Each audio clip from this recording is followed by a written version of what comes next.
How many of you ever served on the grand jury? Hands? Oh, this is a good group for you to talk to. So every year, Judge Valencia comes and asks for our help and for volunteers. And if that's the result of that request, well, hopefully we can do better this year for you. So do you want to come up and, over here from the mic?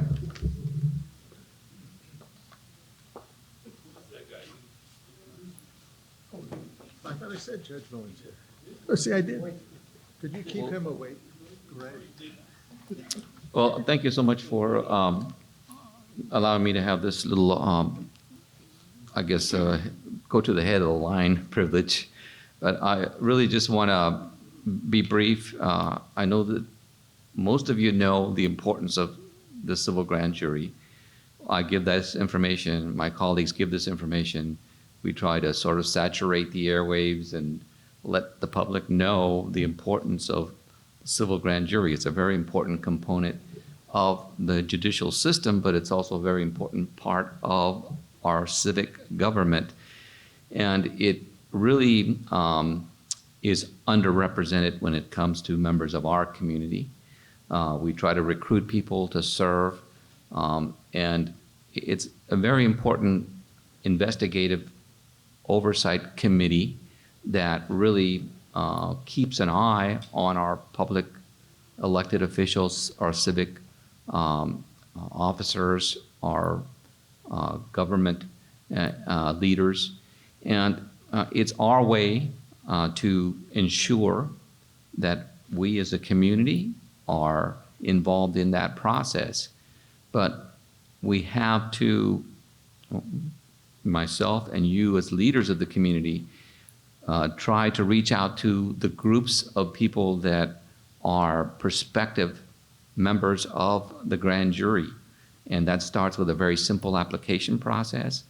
But we need to sort of continue to make sure that people understand the role of the grand jury, the function of the grand jury, and the importance of the grand jury to our community, because there are a lot of components of government that answer or are elected by members of the Latino community, and they need to have a voice, and they need to hear from our community about what they're doing, what they're not doing, how they're not being responsive to the needs of the community.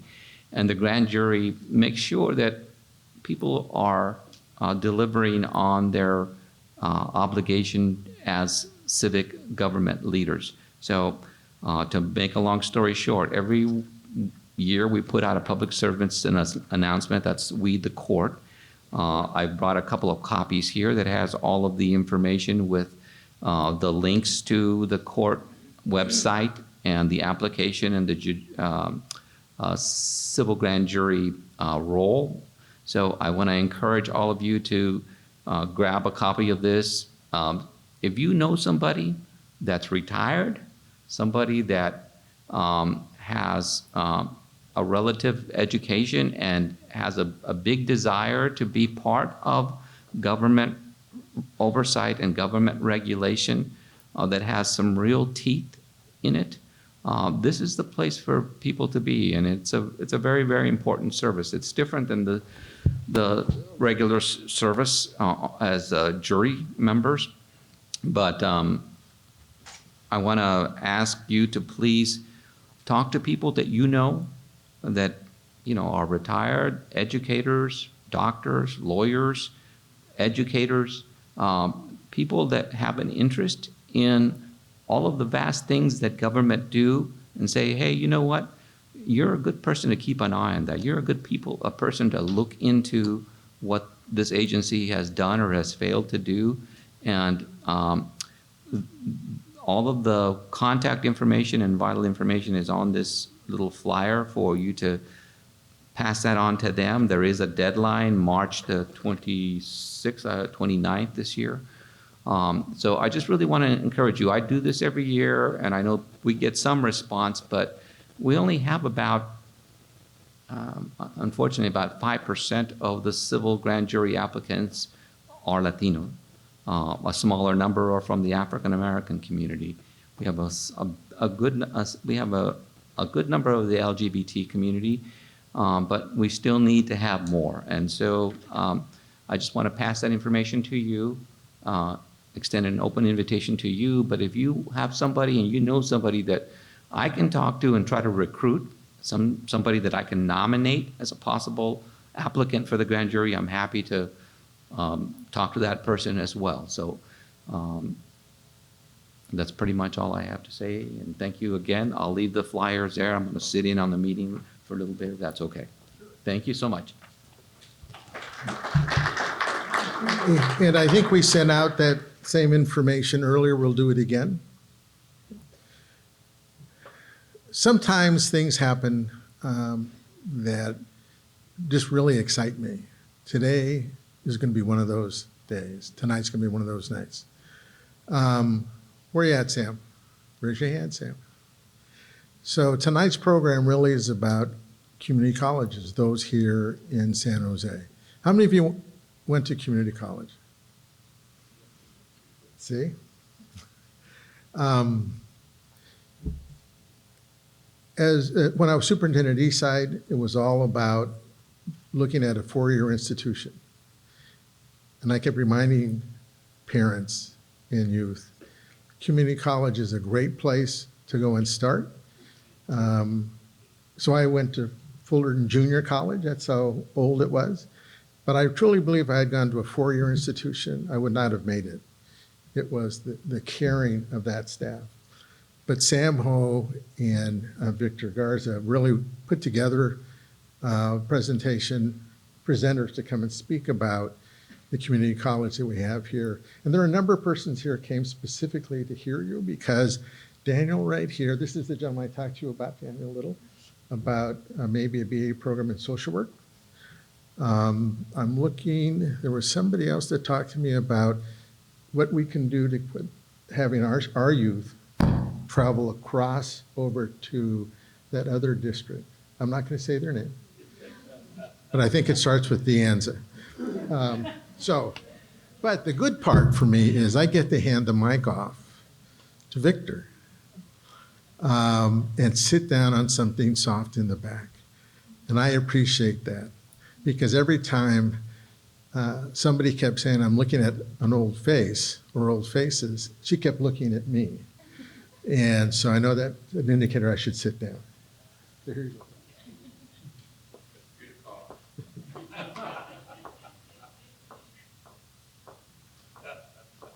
I guess he wants me to introduce myself. My name is Victor Garza, one of the founders of La Raza Roundtable, along with four of my buddies down here, three, one of them passed away. We were four. Rosa Amador is one of the founders of La Raza Roundtable, Raul Colunga, Herman Vasquez, myself. And we did this over 30 years ago, and we're still here. And I want to thank all of you for being here. It is important that we support our leaders, our community people, and we need to hear the good, the bad, and the ugly, and see what can we do to help those that need our help. By working together, we can do that. We can create major changes that are important for us in this community. Maria, I've been looking at all the bios of the speakers, the two presidents and interim president and the vice chancellor, or actually the chancellor, interim chancellor. I recommend you guys to hire them. I love what I see, and I love for them to be here, and it's important that we support them. We need to do that. So please carry that message over to your Board of Trustees. Thank you. Elaine, are you ready? Okay. Where's Myra? Myra, you ready? Thank you, Myra. Okay, all right. Once again, buenas tardes, Mayra Garcia. I am also a product of community college, so I went to Evergreen, and I also work there as the program coordinator for Enlace. So I'm happy to introduce our speaker. So born in San Jose, parents were farm workers, first-generation college student, EVC and San Jose State graduate, elementary teacher credential, and a master's in counseling. Assisted and participated in several San Jose State University Chicano commencements, UFW advocate, marched, rallied to support education and farm worker rights, former EOPNS counselor at Hartnell Community College in Salinas, taught kindergarten at Rucker, EVC counselor and professor for 20 years, SJE-CCD AFT 6157 union negotiator, recently received the California Legislature Assembly Certificate of Recognition for Outstanding Community Service, and EVC Enlace Chair for 10 plus years, and currently chairs the Enlace program. Please help me in welcoming Elaine Ortiz Christich.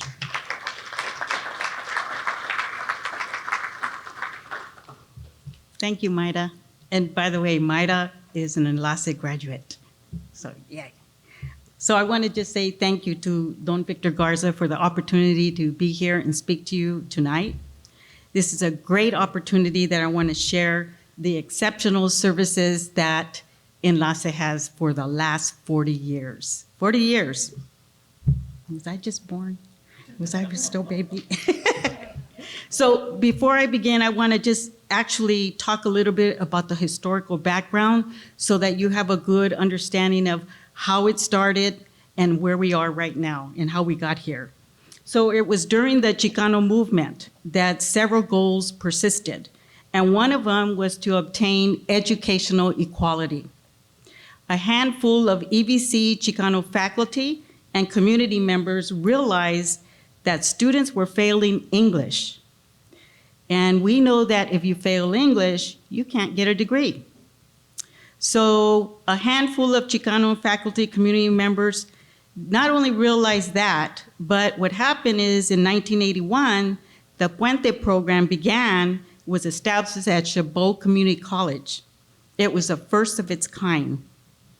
So at that time at EVC, Dr. Mauro Chavez was successful to implement the Puente program.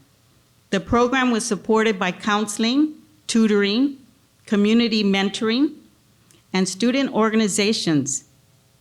Educators understood not only English, but math was very important for students. So in 1983, the Puente concept remained, but now math was included, and this was the initiation of the Enlace program.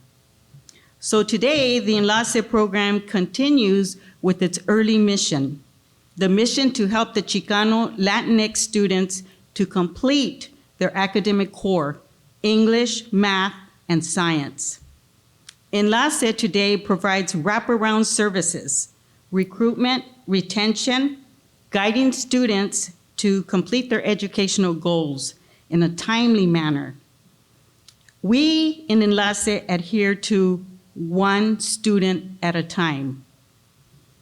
Last year, Enlace celebrated 40 years at EVC as an academic program. So what has Enlace done in 40 years? Well, let me just tell you.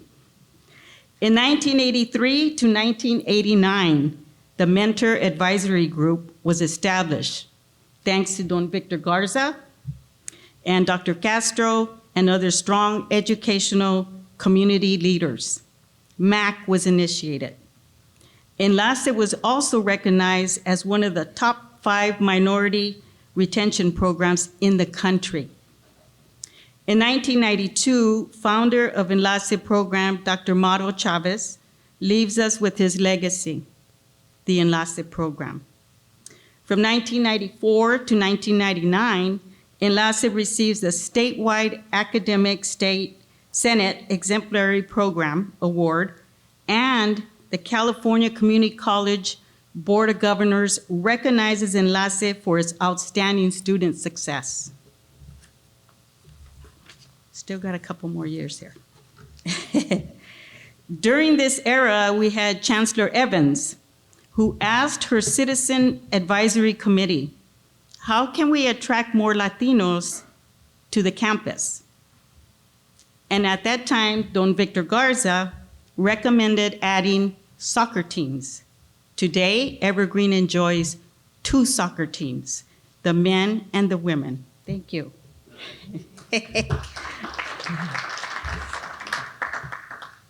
And then in the year 2000, Enlace receives a Title V grant, and the Enlace Honor Society was established for Enlace students who have a high GPA.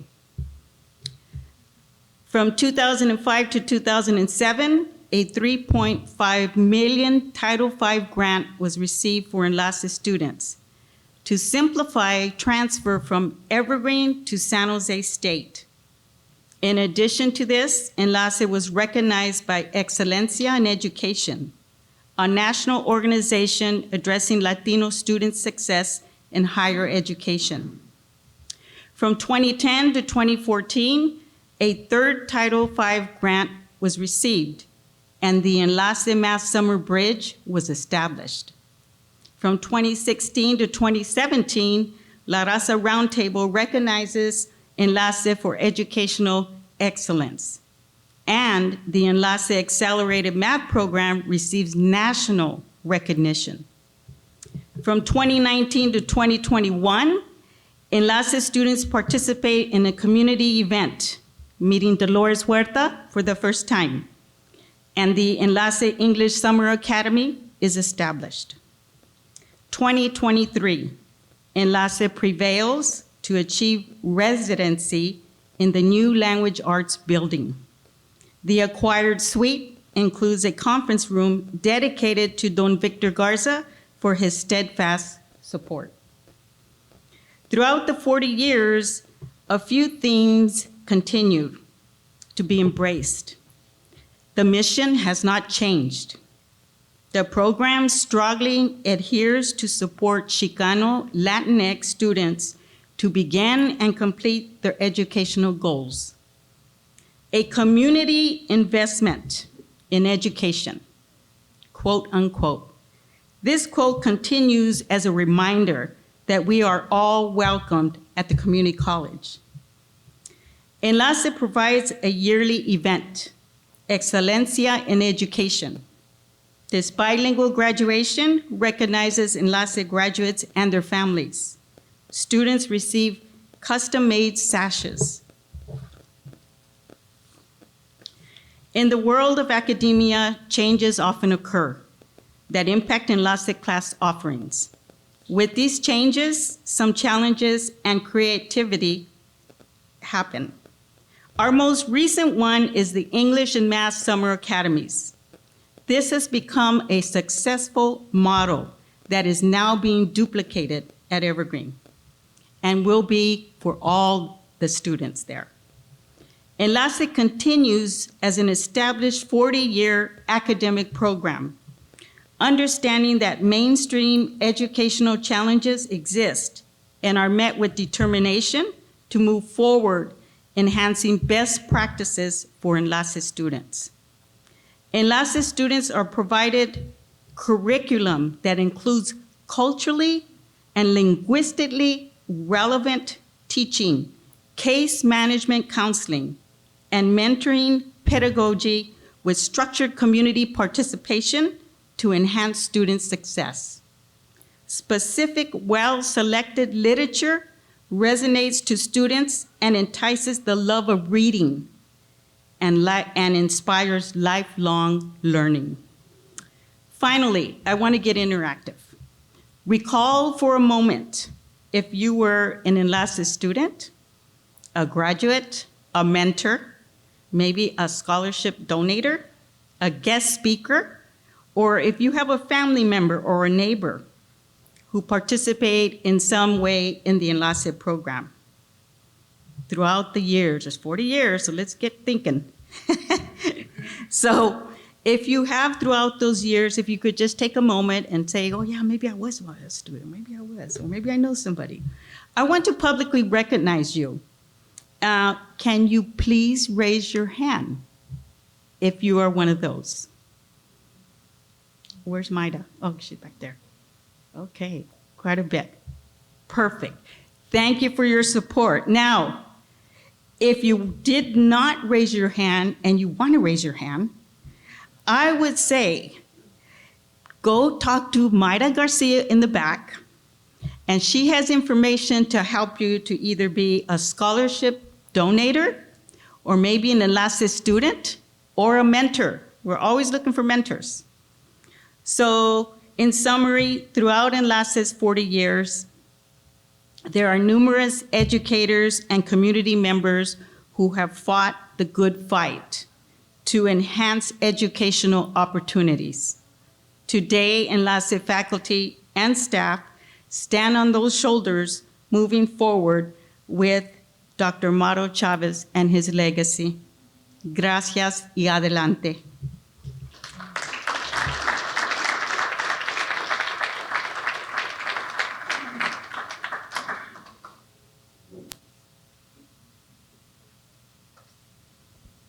Let me share for a second. To me, it has been a tremendous privilege and honor to have been involved from the beginning with Dr. Mauro Chavez, who was my mentor.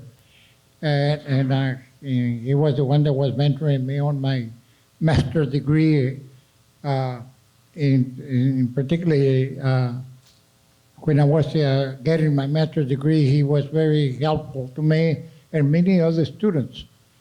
But I guess he must have seen something in me that he invited me to be part of the group to start Enlace, not the first 2 years that was Puente, but Enlace in itself. And we liked the idea, and we got together.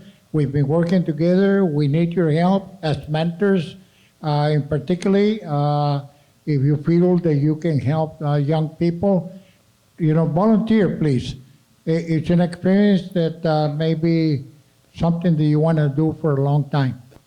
And the students will come in and meet with you, and you share bread with them, and hopefully keep them motivated to continue to get an education. But Enlace has been an instrument to help Hispanics. That's what it was intended for. But because of the good work that Enlace has been doing, our brothers and sisters, the Asian community and the Black community, have been able to establish 2 programs. One is similar to Enlace to help their students as well. So now we're helping 3 ethnic groups at the campus because of the beginning of a dream of Dr. Mauro Chavez. It is to help our young people graduate from college, Evergreen and City College, and go on to whatever university I would say was their choice.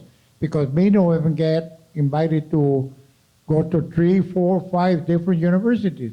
Then they select which one they want to go to. We have a professor who lives in Sanger, Gonzalez, that was our student. And then I think he went to Yale University, came back from the university, became an instructor, and he's been an instructor with Enlace for a long, long time. So you see, there's a lot of rewards. And we're using like Myra. Myra was our student too. And she works in the office and she relates excellently with the students that were in her place at one time.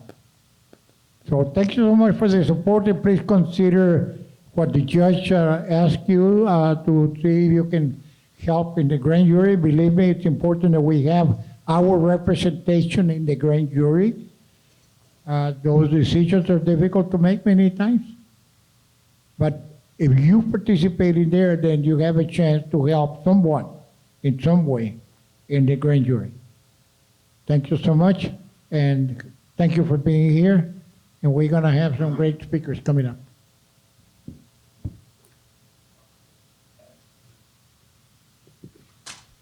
I was going to stand up, but actually we have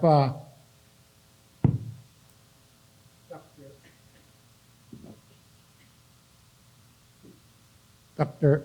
Chaires, Beatriz Chaires, Well, I believe from reading her bio that she comes from around the area of Fresno because that's where she got her education from.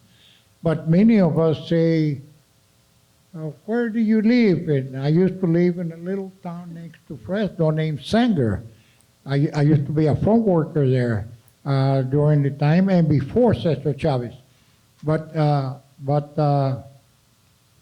the thing is that we never know whether you're from Fresno or you're from Calawa or you're from Kingsburg or you. Huh?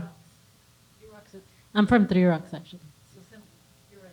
You see, but you know, if you say those names, people don't know who they are. Yeah, yeah. So you say Fresno, like San Jose. You probably live in Milpitas or Santa Clara. Bob, Bob lives in Milpitas, but when they ask him, where you live from? San Jose, okay, L.A., you know, things like that. So we always say the city that's mostly recognized, not where actually we come from. So anyway, I'm just going to read a little bit about Dr. Chaides. I'm excited to see Beatriz Chaides as an interim chancellor, as well as to see two interim presidents, Evergreen Valley College and City College. We are in dire need of some strong leadership and support for the students. To me, if it wasn't for the students, they wouldn't have a job. So as far as I'm concerned, if I had their job, my priority would be the students and the faculty then. Okay? A lot of times we make mistakes, we support a lot of faculty, but we don't support our students. And the faculty wouldn't be there if it wasn't for the students. So what's more important? The students as far as I'm concerned. Now you may disagree with me, that's fine. I have no problem with that, you know. There's a ton of people that disagree with me, and there's another ton that do agree with me. But anyway, Dr. Chaides has her bachelor's and master's degree from several universities, and she brings an excellent background as a vice chancellor of human resources, and of course superintendent of human resources, as well as Salinas Elementary School District. She's assistant superintendent of curriculum instruction, Sacramento. She's got her education also in labor relations and negotiations, employment law. That's very key, very important. She does a lot of the worker compensation, education code, and it's a member of the executive board, member of the Association of California School Administrators and California Association of Latino Superintendents and Administrators.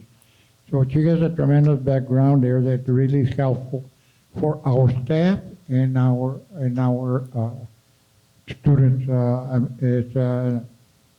Chaides' experience as an adjunct faculty member of San Jose State University. So she has spent time here with us. She knows the area, she knows the community, and now she's here with us, and we have a great opportunity of making her a full-time chancellor for City and San Jose and Evergreen Valley College. To me, with her background in educational leadership at the University of Davis and many other places, to me, she seems to be an excellent person to be our full-time chancellor that can bring in new ideas to help our students and our staff as well, faculty.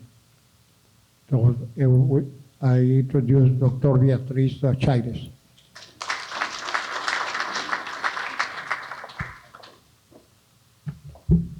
Okay. Buenas tardes. Thank you, Don Victor Garza. And I want to also another applause for Elaine, who's just provided us a great historical overview of Enlace, and as far as being a founding member and the impact of Enlace, what it's meant to our district. I think she deserves another applause for everything she shared. So buenas tardes, good evening. Thank you for having me this evening. I'm here as the interim chancellor for San Jose Evergreen Community College District. And it just so happens we have powerhouse women here today, Elaine, Dr. Rowena Tomanek, Dr. Denise Nolden, and also leading us is Trustee Maria Fuentes. So thank you all. You're going to hear from some great things from all these amazing women. And I have the privilege to begin sharing some information about San Jose Evergreen Community College District, and in particular, our Latinx community. But before I get into the information, the overview I want to share about our Latinx community in our district, I just want to first begin by sharing a message of gratitude. I know there's a lot of people here that have put in blood, sweat, and tears to the community and to be founding members of La Raza Roundtable. So I want to thank you for all the work that you've done in leading and advocating. You've paved the way for many of us to be in our present situations. And I consider you elders in our community. And just know that, we're sitting, listening, and absorbing, and want to continue the work that you began, because now we're in that position to do so. And a little bit I also see the future here. It's exciting to see the rest of you here in your various capacities, leading in your organizations, in your field, to make sure that we continue to pay it forward and pave the way for others to have what I consider myself as a beneficiary of an education. My parents are from Mexico, from Durango, Mexico, and I'm first generation, as many of us here, first generation, and it was through the sacrifice of our families that we realized that, we took it upon ourselves to continue our own studies and to be in leadership roles, because I can say that from working with all these amazing women here and Trustee Fuentes, that we really, really believe that it's our job to be in leadership roles, to advocate, to be at the table. And that's why I love La Raza Roundtable and everything that you stand for in terms of being a positive impact for La Raza. As a Chicana, my activism began, or actually my awakening, because for so many years I didn't realize, the circumstances that I lived in growing up in Three Rocks. Because you're right, I don't say Three Rocks because nobody knows where Three Rocks is, unless I say it's near the cows by Harris Ranch. If you know where that is, then you know where. I'm 20 minutes away. But I didn't realize what I was living or growing up in, because everybody was like me, right? Children of farm workers, and we enjoyed our childhood, and we didn't realize the stark poverty we're living in until I actually uprooted and went on to Fresno State, and then began learning about my history in Chicano studies, and became a machista, and understood and became a mapista too, and worked along Benavides and advocating for better future for the community that I participated of. So that's why I really appreciate everybody here and the work that you do, because you're full-time activists, in your roles and your commitments to making sure we have a better future for our community. So I applaud you for that, and I want to share with you the story of San Jose Evergreen and also introduce you to other activists, because I really, really believe that education is the way forward for many of our marginalized communities. This is how you get to be at the table, literally. That's why you find us here at the table, next to a living legend, Don Victor Garza, making policy changes, making some critical decisions that are going to impact our community. And I just want to share some statistics about why that's extremely important here in the Silicon Valley, one of the wealthiest places, not only in the nation, but across the world. When you look at the collective wealth here, if you look at tech billionaires across, nations, there's 313 billionaires, tech billionaires, and a considerable amount of them reside here in the Silicon Valley. But that's not necessarily reflective in our communities. So when you look at what it means for our Silicon Valley residents, that a quarter of them are living in poverty, do not earn a living wage to have a household, to own a home, I really find that that's criminal.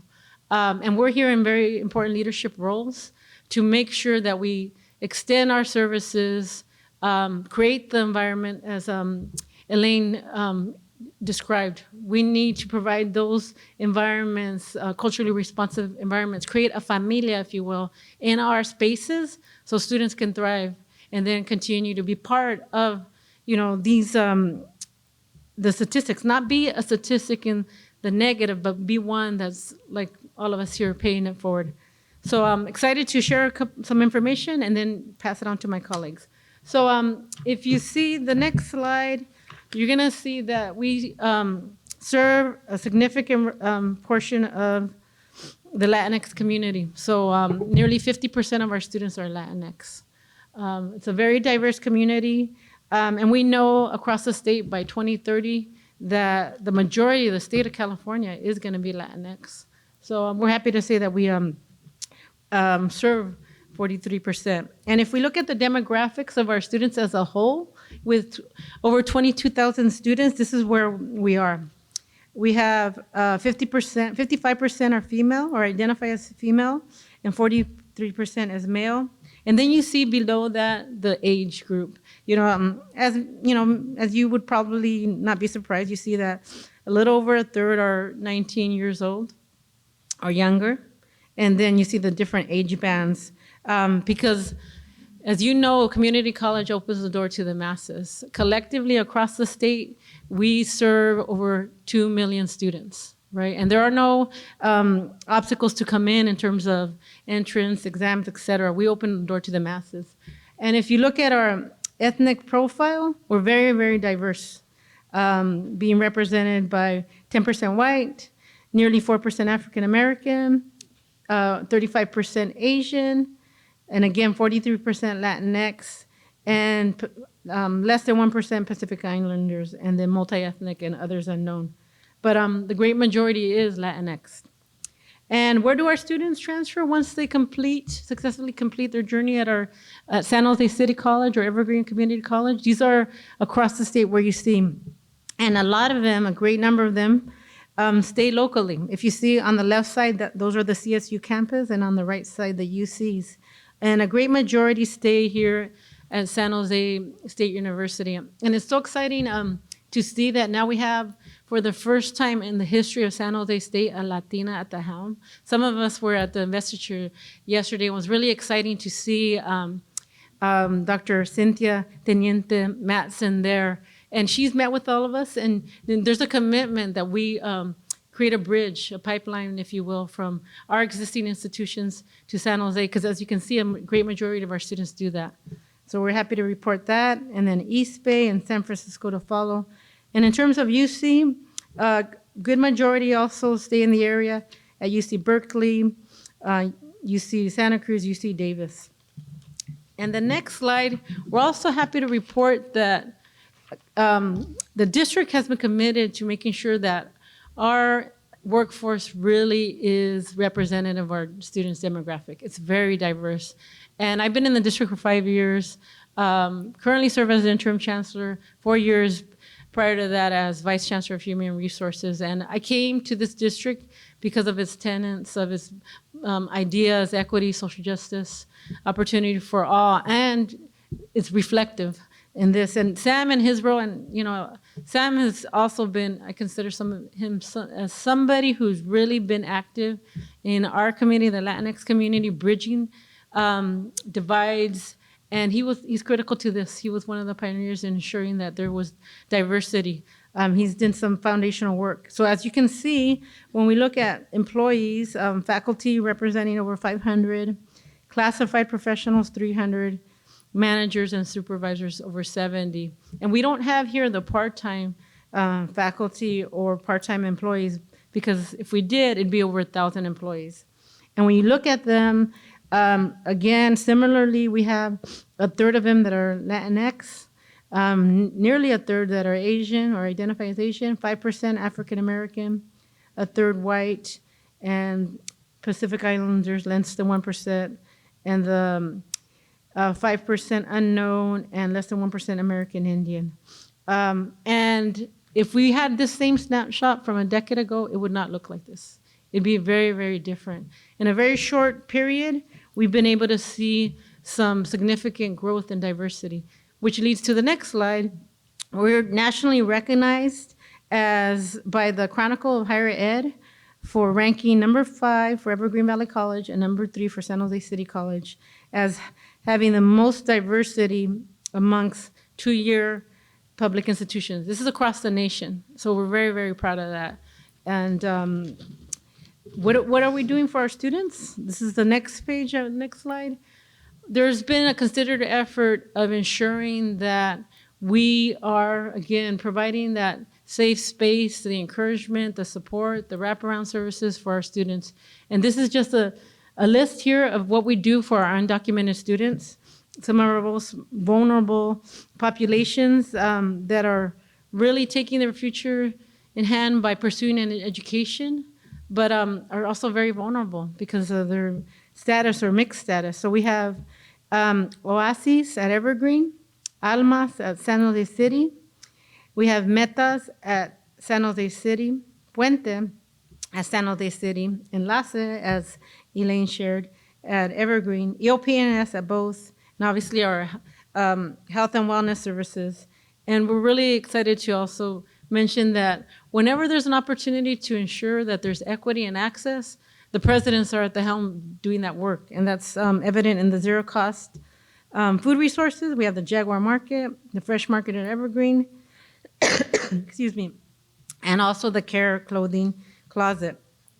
And I have a couple more slides, and then I'm gonna hand it over to Dr. Tomanek. So we're a Hispanic serving institution, and that's what, at both colleges, at San Jose City and Evergreen Valley College, our district is collectively a Hispanic serving institution, which means at least a quarter of our students are Latinx, and as you can see, that's double that or nearly double that. And what does a HSI or Hispanic Serving Institute do? We focus on ensuring that we increase access for Latinx students so they can have success in higher ed.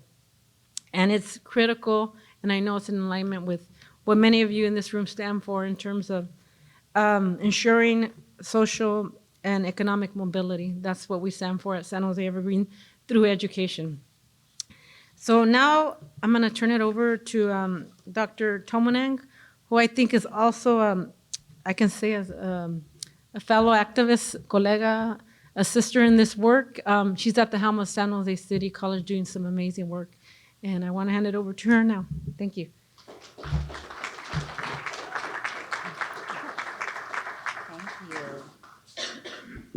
Thank you, Dr. Chaidez. Good evening, everyone.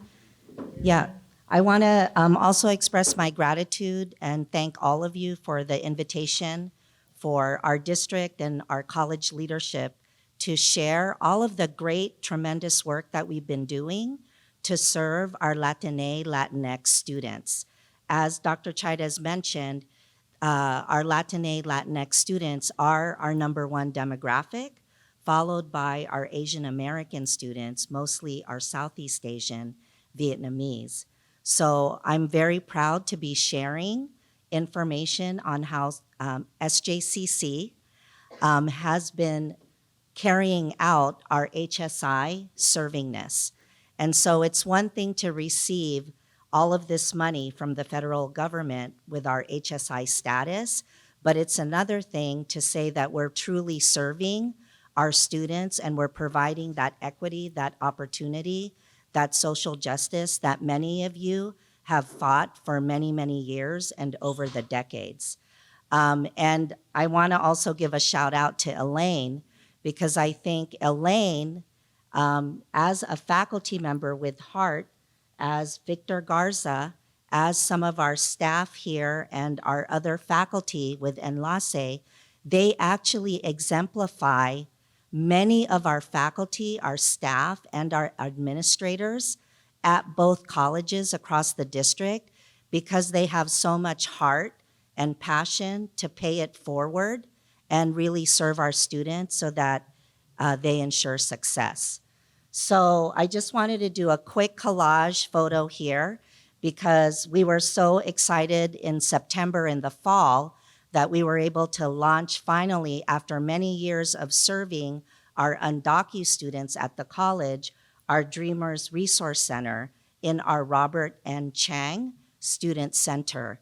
And instrumental to the work at SJCC is, again, all of the hard work of our faculty and staff, mostly in EOPNS and our counseling division, who actually work together collectively to begin serving our undocumented students.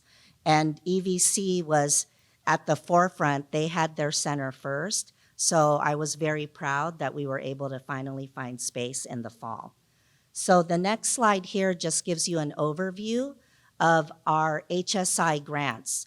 It is very rare that you have an institution that actually is a recipient of multiple Hispanic serving institution grants. These minority serving institution grants come with money, as Elaine mentioned, when Enlace received several of their Title V. So currently we have Ganas, which started in 2020 during the pandemic, and Ganas is 2.9 million. Our newest grant, Si Se Puede, which we just received in the fall, is also 2.9 million, and it actually enhances the work that Ganas has been doing for a few years, and that is just very, very early in its implementation. Then next, with our partnership with San Jose State University, we were very fortunate to also be part of a collaborative HSI, which was meant to establish MESA programs on 2 community college campuses, one SJCC and the second one Gavilan College. And it is to increase Latinx students in our STEM fields.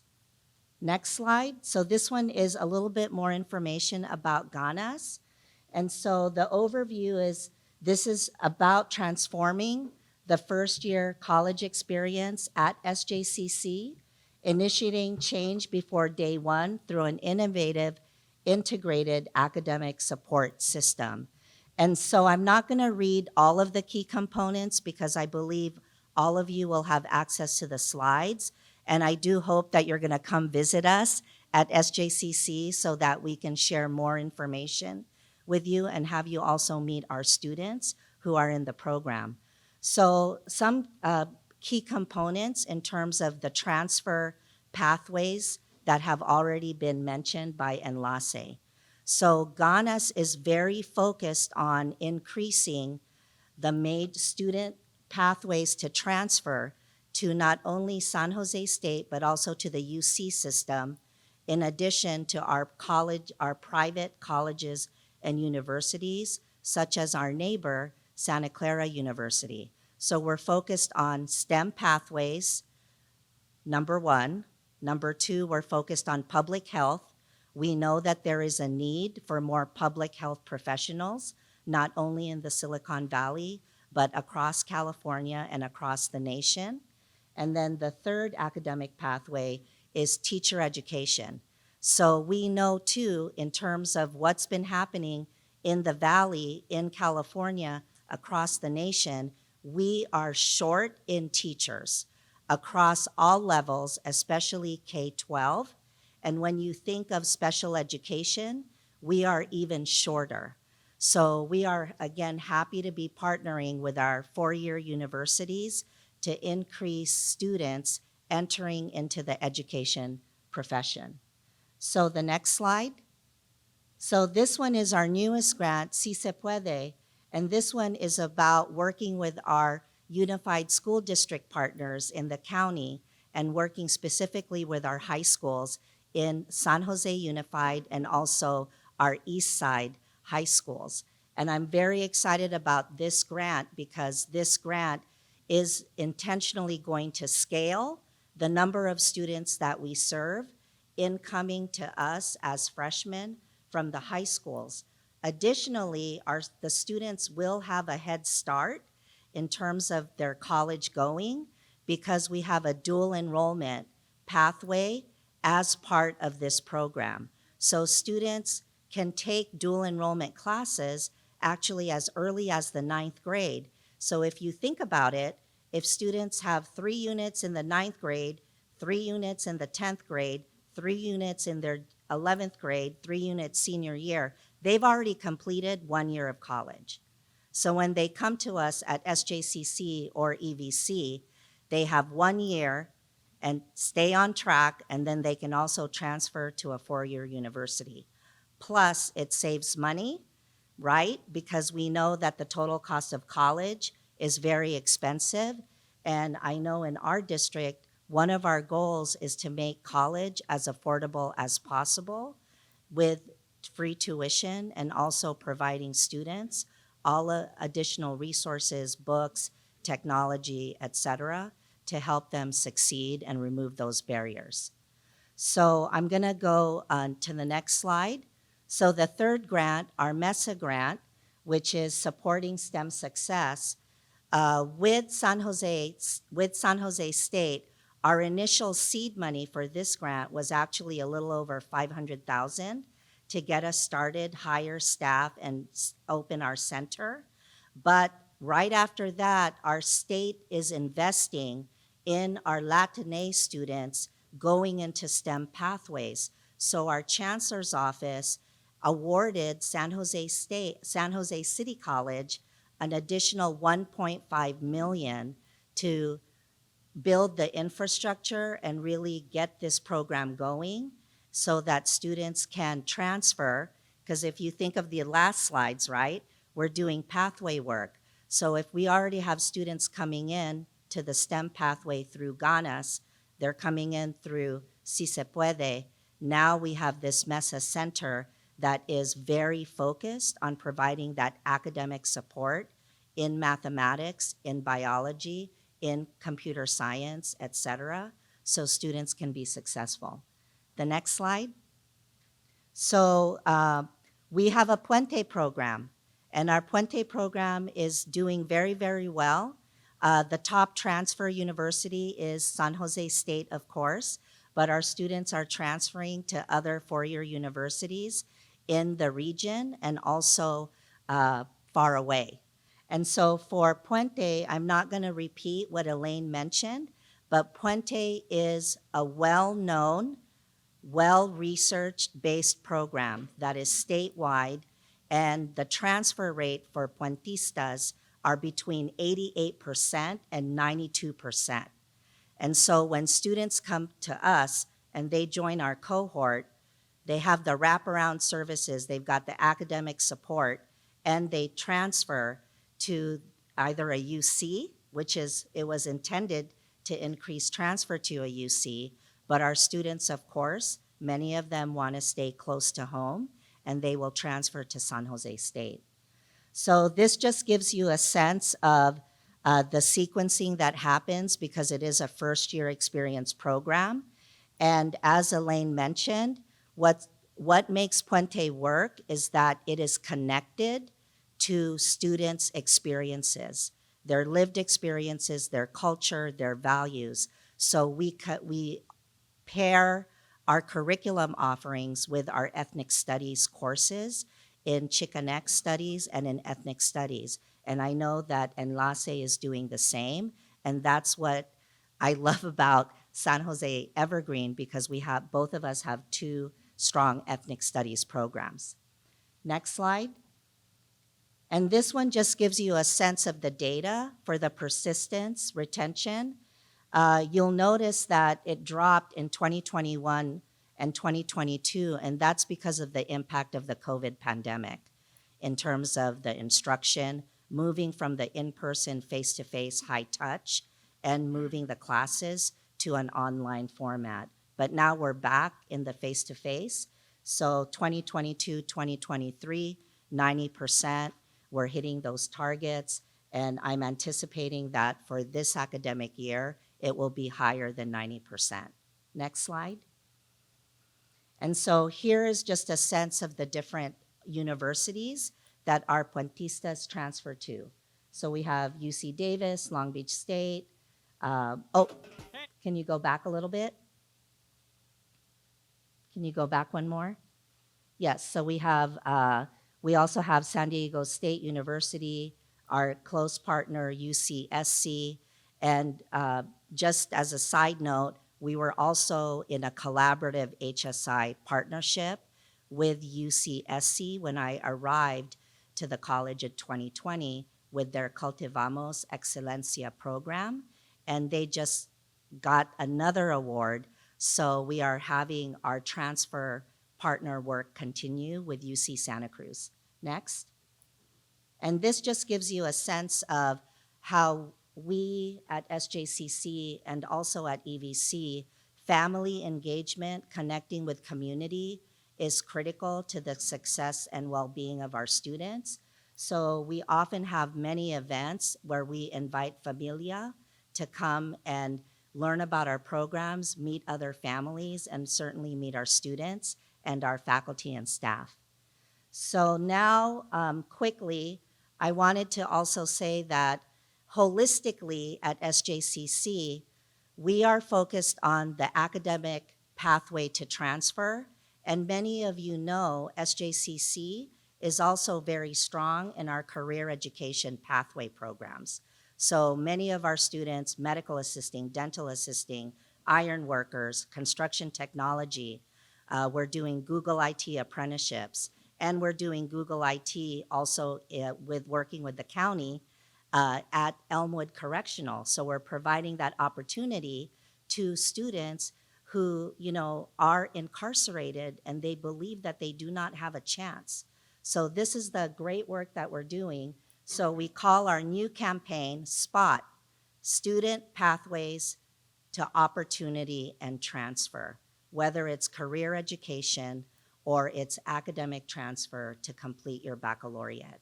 And then the next slide, really quickly, I'll end my, my segment with just showing you our little commercial for the spot. Hey, check this out. I found my Jaguar spot and you can too. Just choose a pathway that fits your interest. Just like that, you found your spot. It's that easy. And with SJCC's help, you can graduate and transfer in just 2 years. Plus, in 2023, you can do it without tuition or fees. Unleash your brilliance and discover your spot at San Jose City College. All right, with that, I want to thank you for the time. And you'll notice that I'm a proud Jaguar. I have my spots on tonight. So thank you. And now I'm going to hand it over to my colleague, Dr. Denise Nolden, EVC.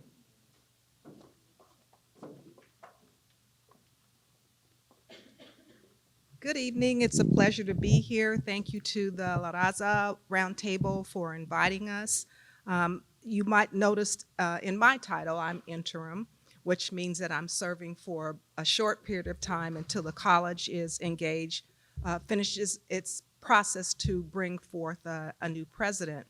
This isn't my first time at Evergreen Valley College. I also came in as an interim right before COVID started. And so I had the opportunity to work at the college and thinking I was going to be there for a short period, and 3 months later, COVID happened, and so I was with the college and, you know, working side by side with Dr. Tamanang and the district to take our colleges through the phase of, I believe in about 72 hours, we actually transitioned from being predominantly on ground or in-person setting to completely online, doing all of our work, meeting and classes and providing service to students. And so I'm back again and I'm here to cover the time from the time when the last president left, former President Gilkerson, to the new president being selected. So I've had 7 weeks to prepare to come before you to talk about some of the programs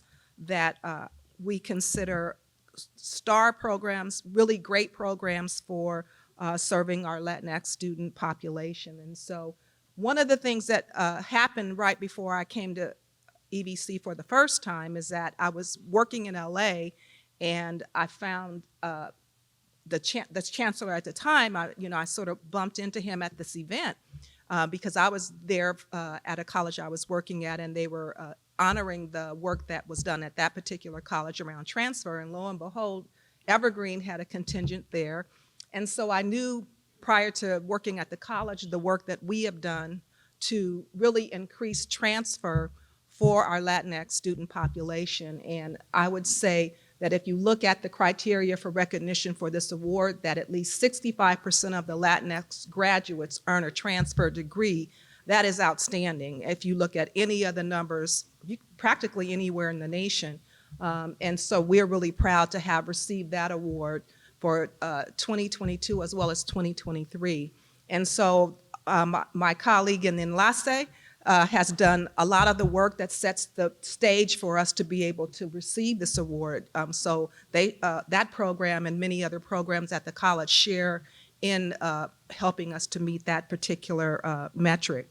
The students that are in this program are transferring, and they're doing as well as any other population at the college. And so they're not only transferring, they're transferring as well-prepared students to major institutions across the country. So we're proud to have received this award, and hopefully we'll get it next year too, if we continue the good work that we're doing. OASIS program is a program that has been at the college. I'm not sure exactly when OASIS started, but they've been doing great work. The work of working with our AB 540 students, or our Dreamer student population, which at EBC, about 80% of the students who receive services from this program are from the Latinx population. And so these programs are extremely important because in many cases, because some of the students that are in this program are not residents or citizens, they can't receive services from some of the other funding streams and programs at the college. And so this is really a great place for them to land and get services to help them, given that they can't receive maybe some of the other services that we provide for other students. The staff at this program does great work, and I think that we're proud that we are able to provide these services for students because we know that they're essential for our resident students. They have to be essential for this population as well. So I want to give kudos to the work that's being done in this program, particularly around things like helping them to get their books, helping them with laptops and calculators. And those are really, I just heard a student the other day saying to us about how expensive it is. You know, perhaps you're living in an environment where you don't have Wi-Fi or those kinds of things. And so the program being able to provide the students with hotspots or calculators or laptops is essential to their success, in addition to the legal services and other workshop and fellowship opportunities. Next slide. So this is a program, I have to tell you, that coming into the college, you know, you never know what you're going to find. And one of the things that I recently found out, having been there just 7 weeks, is that we are a part of this really esteemed program, Excelencia in Education. And this is a program that really their whole focus is on what they can do to help Latinx students not just survive or navigate a system, but to thrive. And that really impressed me when I read that about the program. Well, this morning, and really the whole day was spent with our coaches for this particular program. One of the reasons why we were invited to participate in this program is because of the work that we've done in the transfer realm and other programs we've had that have historically provided much guidance to our college community for how we can serve the Latinx student population. And so as a result of that, we were invited to participate as one of 8 colleges across the country that has already done great work in serving the Latinx student population. But the work that we're going to be doing with 8 other colleges across the country with Excelencia is to earn a seal of excellence, meaning that we are doing excellent work on serving the Latinx student population. And so this is to elevate the work that we're doing. And today we had our coaches on campus, and our coaches are from Miami-Dade Community College. Now, anybody that knows about community colleges knows that Miami-Dade is sort of the standard, the gold standard, because of all of the work that they do to help their student population. I think they mentioned today that 70% of the population that they serve are folks from Latinx populations. You know, they may be from South America, Puerto Rico, Venezuela, and other kinds of places. So it's a very diverse population, but they all kind of identify under the rubric of Latinx. And so I thought, well, what better place for us to learn how to better serve students than a college that's expert at focusing on serving the very diverse Latinx student population. So we met with them this morning, and we have to go through a series of activities and assessments, and it's going to be over a 4-year time frame. So we're receiving a grant from Excelencia to do the work, do the deep dive into what our college is currently doing, and then assess the kinds of things that we can do to better serve the student population. And so the key components, as you can see, I won't go into all of the details, but we have to use data. We have to collect the data, and not only just collect it, because I think we found out we were collecting a lot of data, but we weren't doing a deep dive into it or doing an analysis of that data and comparing it to actually how our students were experiencing our college environment. And then, you know, look at our practices. We have many intentional practices like Enlace and other programs on campus that are serving the populations, but what can we be more intentional about to help Latino students to not only enroll, but to persist and to achieve their career technical goals or their transfer goals, or to earn a degree or a certificate at the college.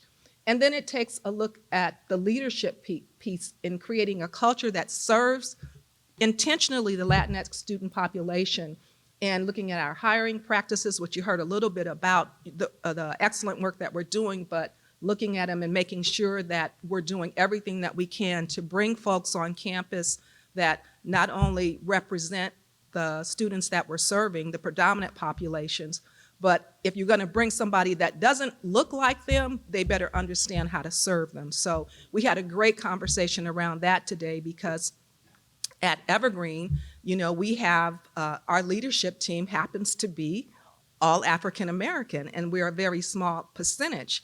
But in looking at bringing all African American Black folks to the campus to serve, they had better know how to serve the populations that we predominantly have at our college. And so one of the things we had a great conversation around is that how do you get that intentionality with anybody that you bring on campus, even when they don't look like the predominant student population that you serve? And I'll just say, you know, my background, we talked earlier about how Puente started. I had the pleasure of working at Chabot College, where Puente and another program that we have, Emoja Affirm on our campus, were first started back in 1985. And so they trained me well so that I can come into any community that serves predominantly Latinx students and know what the student needs are and be open to listening to ways in which I can better do my work for that population. So this particular program, I was just really impressed, because I think at where we sit right now, this is a good place for us to be in terms of determining how we can better serve our student population. So I'm going to talk a little bit about a couple of the other programs we have. We have the Tesla Start program. That's a program that when I first came back, I had the opportunity to go to the graduation ceremony for that program. And it's a program that I'm really impressed by, because it really is a program that'll put the student, it pays the students while they're in the program. They get the training to work on the Tesla cars. If you look around, you see Teslas everywhere. So obviously there's a market for them to be employed when they finish that program. And so they do a really good job in the Tesla program of serving the population of students that we're talking about tonight, the Latinx student population, when 45% of the certificates earned were by Latinx students. And actually, as a woman, I was also proud that the student who did best in the program this year happened to be a woman. So it's not just a field that historically men enter, but they actively recruit women to participate in that program. So we've done quite well with it, and it's a great example of a public-private, public school, public college, private partnership, and students being able to complete the program and go out and be gainfully employed. Spanish translating certificate and interpreting certificate. I actually had a great conversation this morning with the faculty member that is coordinating this program. And I think, one of the things that I thought about as I was talking with her were all of the times where I don't speak Spanish. I have a, pretty good understanding of it, but I'm not fluent. And all of the times when I was in college in the community, I was working with Latinx populations, Chicano Latino populations, when the student that I was working with had to translate for the parent. I mean, I think a lot of you may have had that experience, or some of your children have had that experience. And this particular program takes that particular skill set that folks developed, and students can actually earn a certificate. There are, since this program started, they have done quite well in terms of graduating students and taking them through the program. And when it started, it was not legally required that students had to folks had to have interpreters to help them to understand what was going on in the education environment. And now it's required in legal spaces and medical spaces and educational spaces that you get translation support. And so now these students going through this program, they have great job opportunities because they can earn their 25-unit certificate and take it out into the marketplace and be gainfully employed. So we're really happy about this program, and they volunteer in that program at community locations such as Sacred Hearts and Somos Mayfair, so they get actual practical experience prior to them being able to go out and look for full-time employment. So that's another program that I'm really impressed by. And I just wanted to talk about our soccer team. You can see that many of them look like the folks in this room, and they finished this season in the state championship Final Four. They had a great record. They ranked 5 nationally across the nation. Evergreen Hawks, number 5. Okay, and then in the state, they were number 3 and number 1 in the region. And so the young man that is actually a non-traditional student, he's a little bit older, but he was a first-team JUCO All-American, that's junior college All-American, and he was the Coast Conference Player of the Year. And that's a great program because it really helps us to, for folks that like the co-curricular piece, that they can join a team and do great things like be number 5 in the nation. And again, I just want to give kudos to Elaine for presenting this wonderful Enlace program that really reflects what we're all about, which is helping students where they are and helping them move through our systems and get the support that they need. So thank you very much for allowing me to talk about Evergreen Valley College.